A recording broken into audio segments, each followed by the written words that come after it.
Alright, I'm doing a reading for the coronavirus, so let's see what comes up.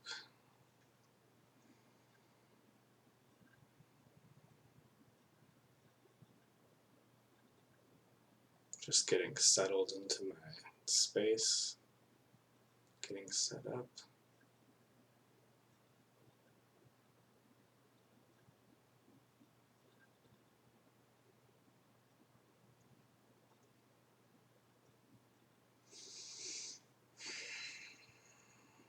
So I'm seeing a picture of a woman with a flower, and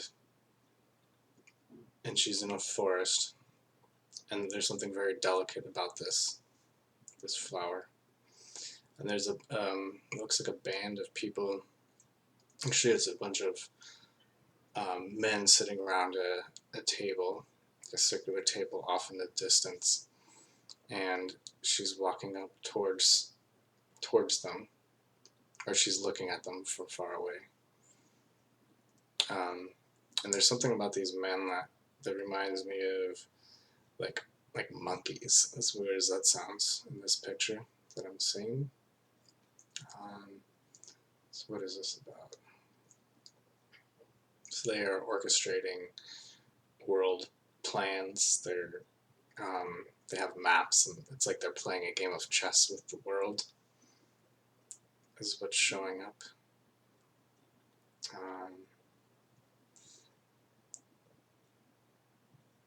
And this woman with this rose, let's see, what is she about?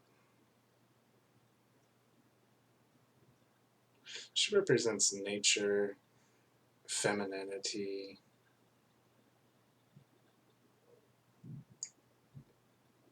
Let's see what's going on here.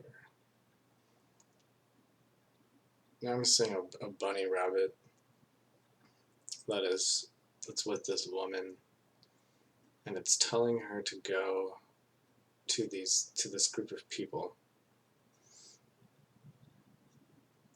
But when it does, it gets killed by these people. Like, just the energy from them, it just dies.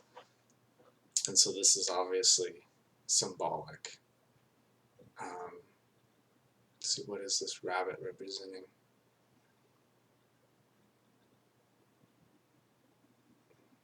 This rabbit represents world endeavors. I'm trying to see what is the context of this. World endeavors that come from this woman who is more soft in nature, more, I guess you could say just feminine, more coming from the heart as well,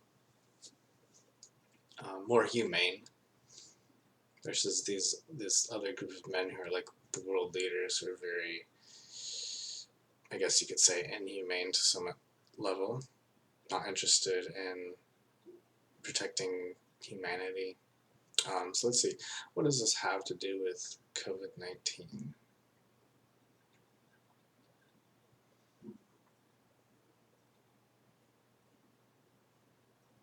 So I'm seeing it just spilling out of these world leaders when they're moving the chess pieces around. I'm trying to see what this means. It's like it's pouring out of their suit. Like their suit represents their formality. Okay, so this is like, there's like handcuffs that I'm seeing now. So this is like they're being handcuffed, or it's like they're tied down. So what does this have to do with coronavirus?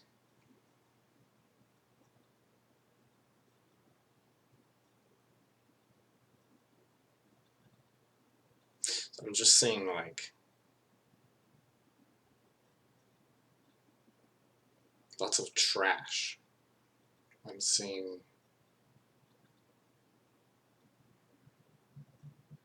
like a dump, like just trash being dumped into a dump. I'm just filling up this dump with trash.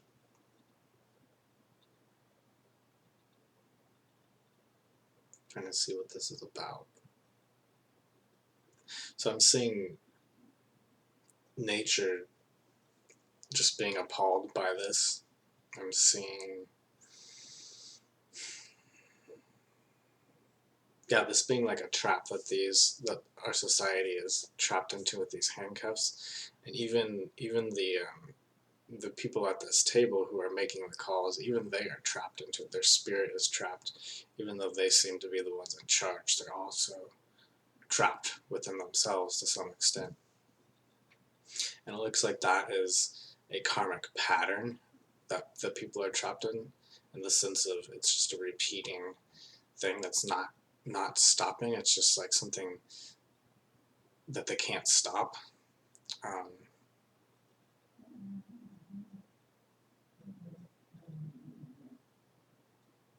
this has to do a lot with industry. And so what does the coronavirus have to do with this anyways? Let's get back on that. What does the coronavirus have to do with this?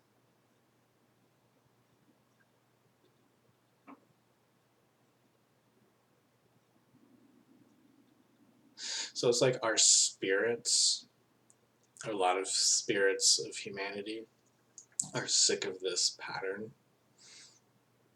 And it's like it's like the virus on a spiritual level has the ability to break this karmic pattern. In other words, stop the pattern.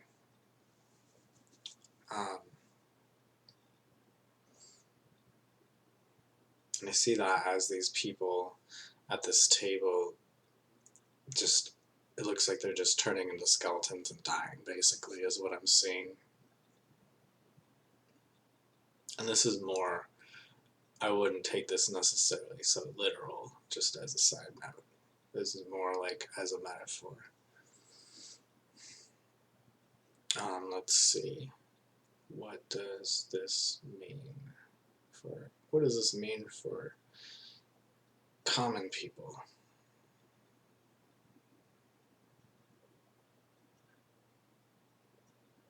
So I see people are very confused what's going on. I see people in between nature and these people. It's like they kind of have one hand with nature and one hand with this industrial karmic pattern that has enslaved people's spirits. Let's see what's going on here. How does this affect common people?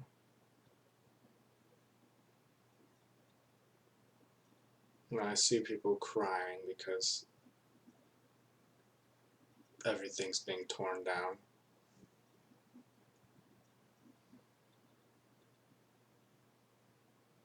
Let's see, why is this happening? Maybe that's a better question.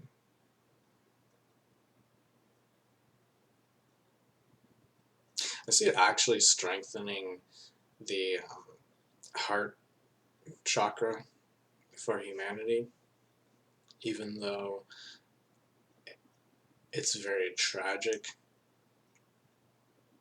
And yes, people will die, but this is more of like a world energetic change that I'm seeing. And their spirits will continue on and reincarnate and be able to experience this change in energy, even if they die in this lifetime, at least in the next lifetime. And on some spiritual level, they've agreed to do that, and that's actually what people want, what their spirits want, even if their body and their lifetime, the consciousness within this lifetime is like completely appalled by that idea.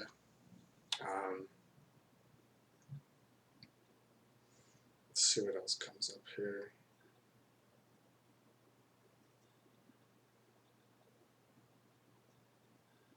So I'm seeing this sense of desperation, I guess you could call it.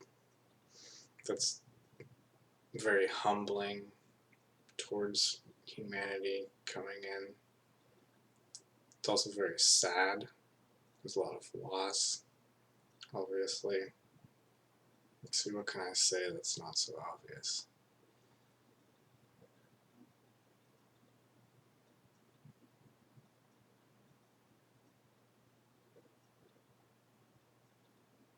So I'm seeing people kind of like I don't really want to do it, like kind of like dragging their feet towards getting on this activity of some sort. So I'm going to see what it is that they're being dragged into doing. So this looks like a interconnection of people, like people are becoming more connected in some way. It's almost like a machine-like connection, though. It's not so much like a small community. It's more like people are signing up for something in particular.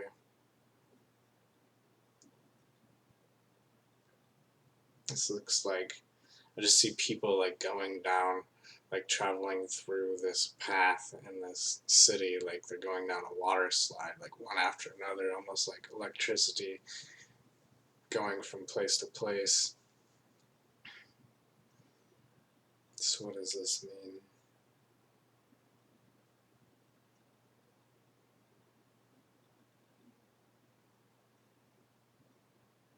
So what I'm saying is this is really about people putting aside their extreme identities or their egos and like their personal desires, and people really kind of becoming one unified network more so. I see this happening within the United States. And it's funny because it's a little bit restricting. Like I see it as people putting on their coat, they're dressing up, wearing things that they wouldn't necessarily want to wear because it's less of their own self-expression. But at the very same time, it's creating this this connection with other people. It seems like, let me see, what is the spiritual truth within this?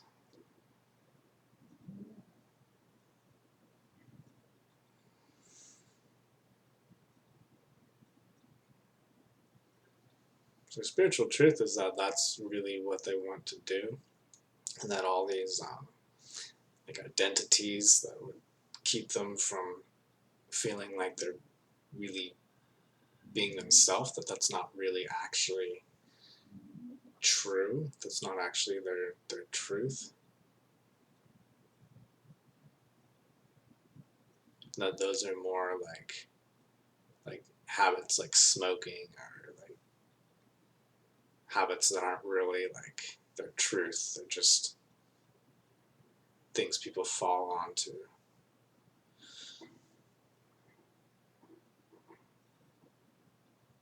Let's see, what else can I look for within this?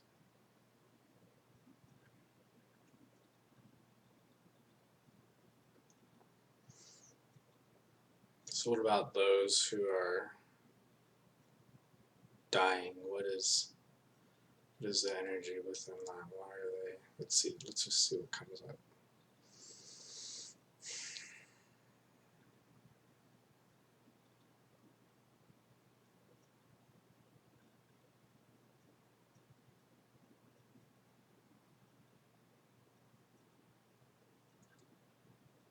So I'm just seeing somebody sitting down on a curb, and it's like he doesn't know what to do. He's looking around, confused, trying to figure out which direction to go. It's like he's been going all these different directions in his life, going, traveling here, traveling there, going to all the sites, going to all the places that you are told you have to see, things you have to do in your lifetime. He's doing all those things, but he feels unsure of himself and what is really satisfying. It's like he can't find his truth.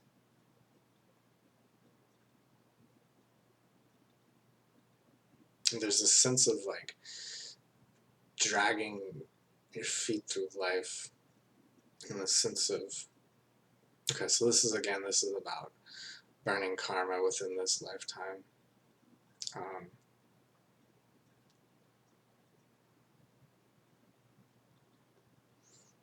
By completely just destroying this pattern, creating the inability for people to continue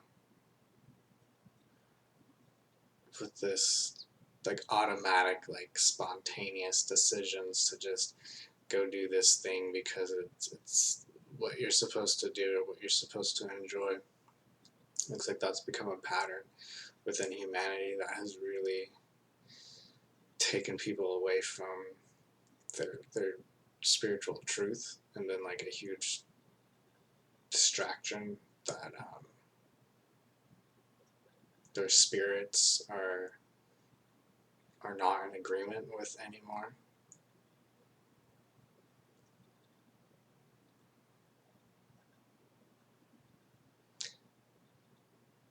Yeah, so I'm going to go ahead and end this reading.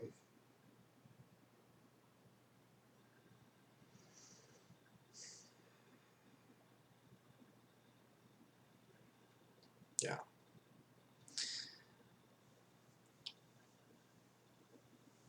So a lot of the times your spirit can decide things that you and your body may find very tragic, and it is very tragic. But that's what came up when I looked at the energy of it on a spiritual level. So, anyways, I hope you enjoyed that.